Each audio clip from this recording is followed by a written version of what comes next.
The evilest supervillain plans to pull up the greatest escape trick of all time. Will he be able to do it successfully? Let's find out in the movie. After a devastating incident called the Pulse, numbers of people start mutating and acquiring different superpowers. With the rise of superpowered individuals using their abilities for villainy, San Tiburon, the world's most dangerous maximum security penitentiary, is designed to withhold the evilest and most powerful supervillains. With a device called Power Nullifying Equipment, or PNE, which is attached to every prisoner's leg, no one in the prison can use their power. However, managed by the corrupt warden overseer Devlin, San Tiburon is not created to rehabilitate the criminal, but to give him hell. One night in an underground car park, a group of goons is punishing one of their members named Jack for failing his mission. Jack was supposed to kill a vigilante called Payback, but ends up killing the man's family instead. Suddenly, Payback appears out of nowhere and starts killing the goons one by one.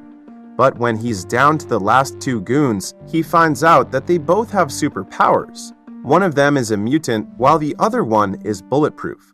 The bulletproof gives him a decent fight, but Payback just ends him by slamming him face first to the ground. On the other hand, all it takes is one punch for Payback to take down the mutant. Thinking that he is here to save him, Jack thanks Payback, but it turns out that the vigilante just saves Jack to kill him on his own terms. Just then, he shoots Jack in the head. Shortly after, the police arrive and Payback doesn't resist nor tries to escape. A news report then shows that Payback has been sentenced to life imprisonment at San Tiburon. And so far, he managed to kill over 50 criminals during his vigilantism. At the same time in the prison, Devlin is intervened about the rumors that are being linked to the supervillain prison. The female anchor questions him about the issue of inhumane acts towards the prisoners, which Devlin denies. He says that whatever they are doing to the prisoners is what they deserve. He also proudly states that during his term, nobody, not even the most powerful supervillain, has managed to escape San Tiburon. A little later, Payback and 3 more prisoners arrive in the prison. There, they are greeted by Captain Brody, who explains to them the use of PNEs. While doing so, Officer Liz scans the prisoners. Upon discovering the ability of the prisoner named Diego is empathy, she laughs at him for having such a lame power. When she scans Payback, another officer mocks him, saying that he's not intimidating in person as he is on TV. But when Payback scares the officer, he immediately gets away from him, making Payback laugh. At this time, Liz suddenly punches Payback in the stomach and he falls to his knees. As it turns out, Liz has the ability of super strength and she warns him to never piss her off again. Sometime later, Payback goes to the playground and immediately gets into a fight with another prisoner named Jim. Yet, instead of stopping them, Liz and the other officer just stand there watching the 2 prisoners brawl.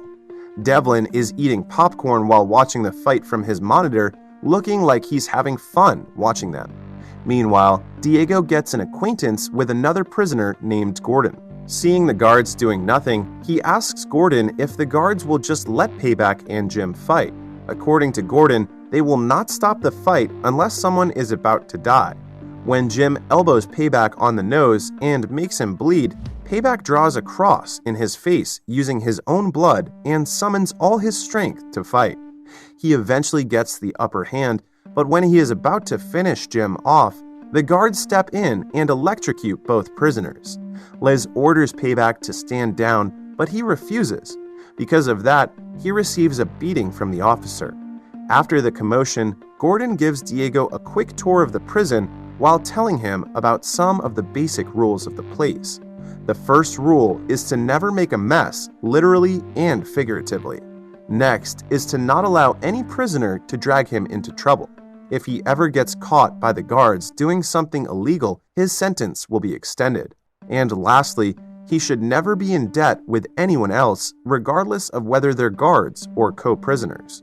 After learning all the rules, Diego asks about the conspiracy theory that there are some illegal experiments done with the supervillains in San Tiburon. According to Gordon, there used to be an experiment about how to disable the ability of the prisoners, but that was long before. This experiment resulted in the development of power nullifying equipment. Now, there are no more experiments, legal or illegal, done in the prison. Gordon then asks Diego what crime he committed for him to be sent to San Tiburon. As it turns out, Diego did nothing serious but only drove a getaway car. However, he got caught and sentenced to 5 years of imprisonment.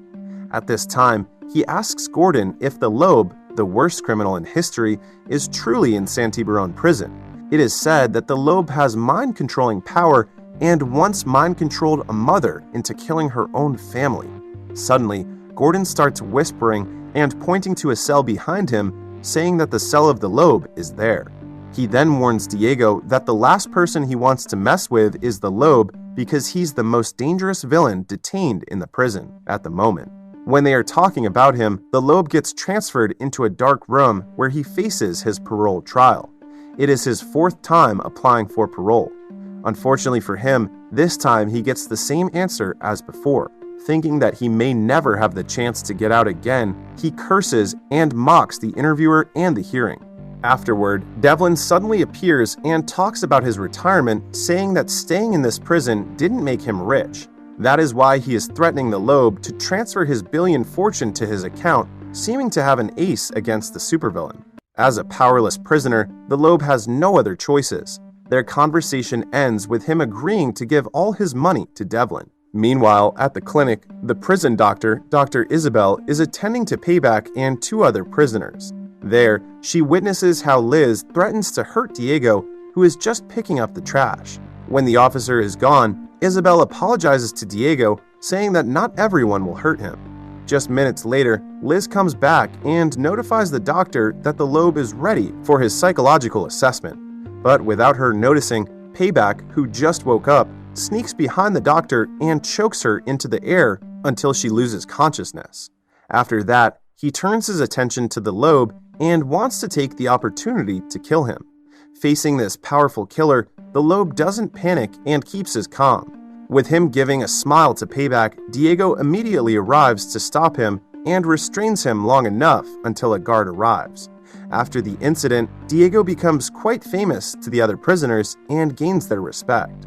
Gordon tells him he did a good job and that he must utilize this respect to survive inside the prison. A little later, a mutant named Darius, who works as a personal guard for the Lobe, approaches their table to tell Diego that his boss wants to talk to him. When Diego arrives at his cell, the Lobe thanks him for saving his life. He then recruits Diego to be Darius's substitute in the kitchen to provide him with all the equipment he needs.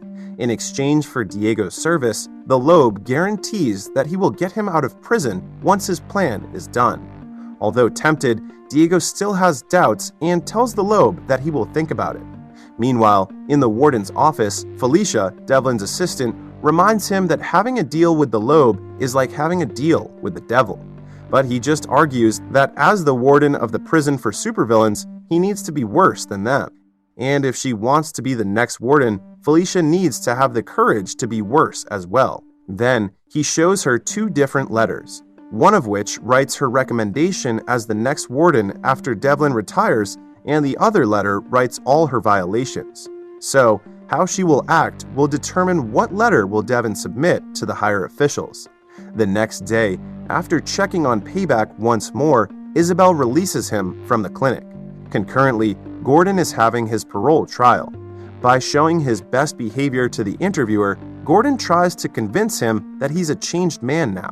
But when the interviewer points out that he is not suited to be part of the community, Gordon gets triggered and curses him.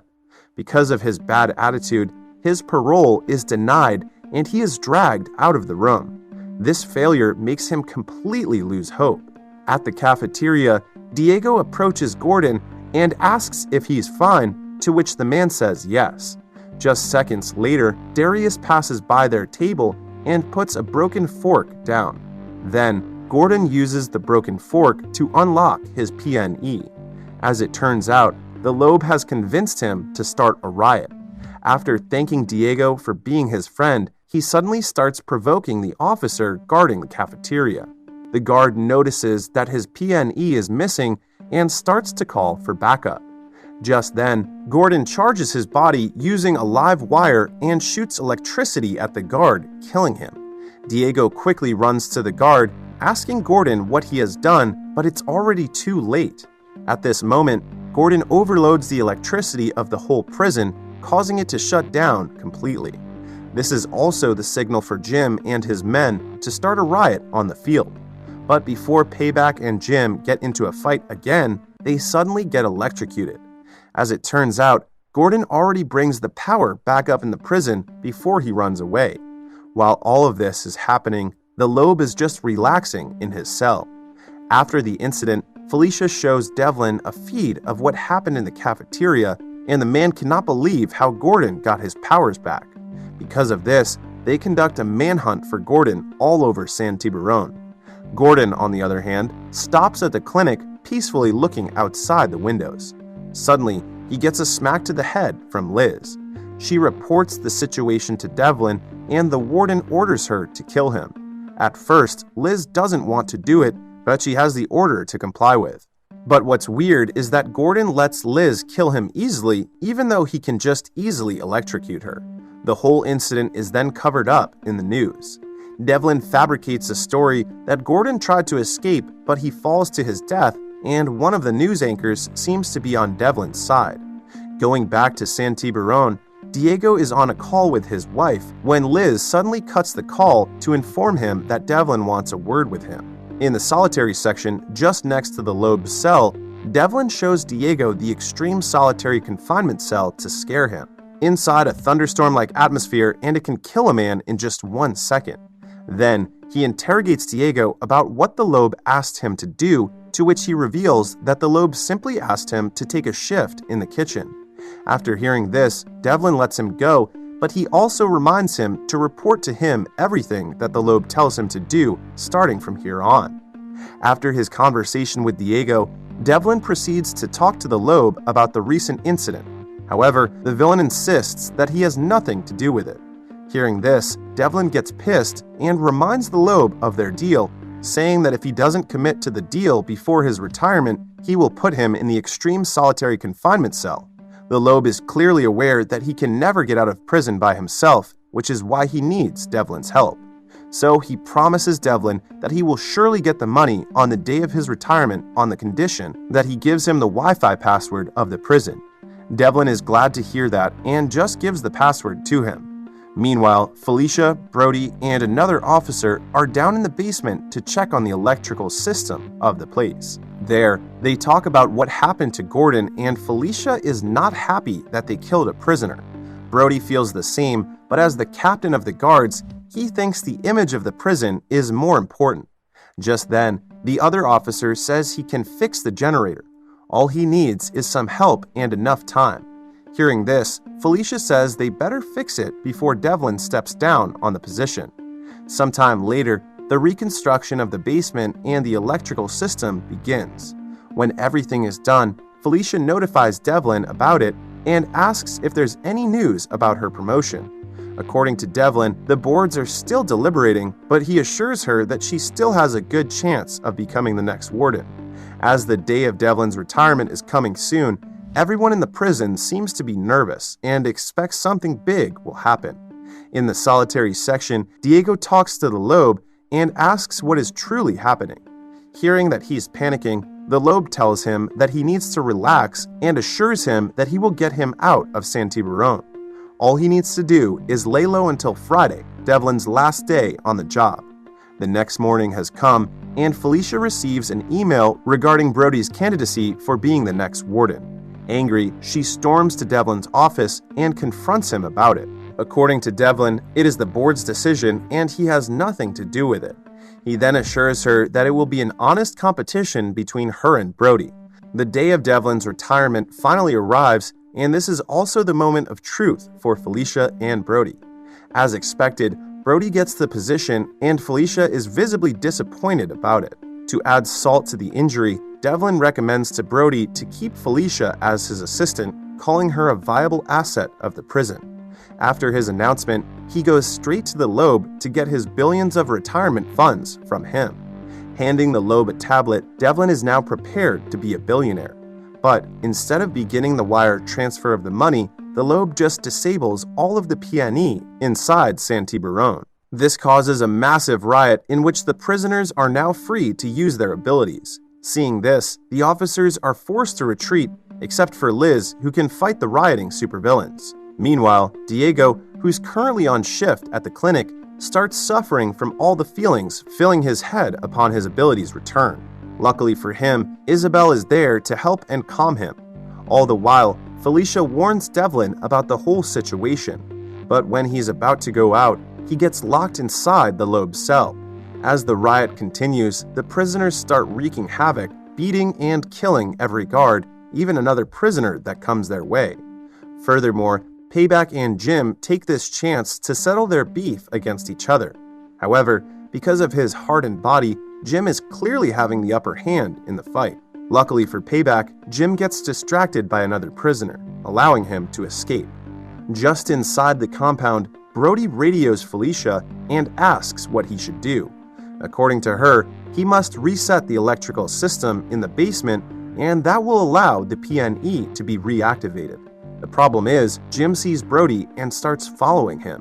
When Brody reaches the basement, his connection to Felicia starts to weaken, making him not understand which generator he should be looking for. To make matters worse, Jim also reaches the basement and starts to hunt for him. Hearing that somebody is coming, Brody quickly hides and attempts to escape Jim, but fails miserably. Left with no other choice, Brody tries to fight, but he doesn't hurt Jim even a little bit. In turn, Jim slams him on the wall where the generator is. Just then, Brody remembers that it's the generator that they fixed before, and he needs to restart it. Once he breaks away from Jim, he breaks the pipe, releasing a gas straight into his face. And when he stumbles into the generator, it short circuits, resulting in Jim's death. At the same time in the Loeb cell, the warden doesn't seem to care about what is happening since it is his last day. All he cares about now is the money he will get from the Loeb. At this moment, the Loeb reveals to him that it was him that disables all the PNE by jeopardizing the security system of the place using the password for Wi-Fi. As it turns out, Devlin stupidly uses the same password for the prison's Wi-Fi and security system, allowing him to easily access it. However, Devlin still thinks that he's winning, especially since the money transfer has just been completed. Yet, he doesn't know that the Loeb is not yet done and has one more trick up his sleeves. Looking directly at the Loeb, Devlin feels something is off with his brain. Then all of a sudden, he punches the Loeb. After a while, the power gets back and all the PNEs get reactivated again.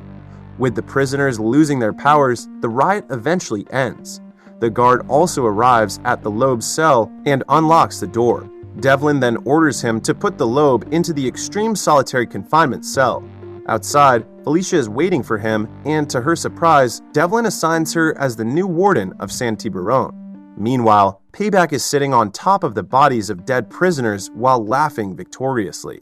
After a few days, Diego visits Isabel at the clinic to tell her that he's being transferred to where his empathy ability will be more useful.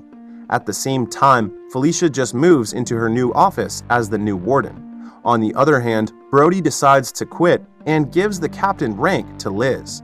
The movie ends with Devlin picking up the newly released Darius, revealing that he is actually the Loeb living in Devlin's body. Corrective measure is a great approach to prison movies by adding superpowers to the plot. It's like watching Suicide Squad's background characters surviving their daily lives in prison. Plus, the good music definitely adds up to the hype. Although not a perfect movie, it is still a great movie to watch.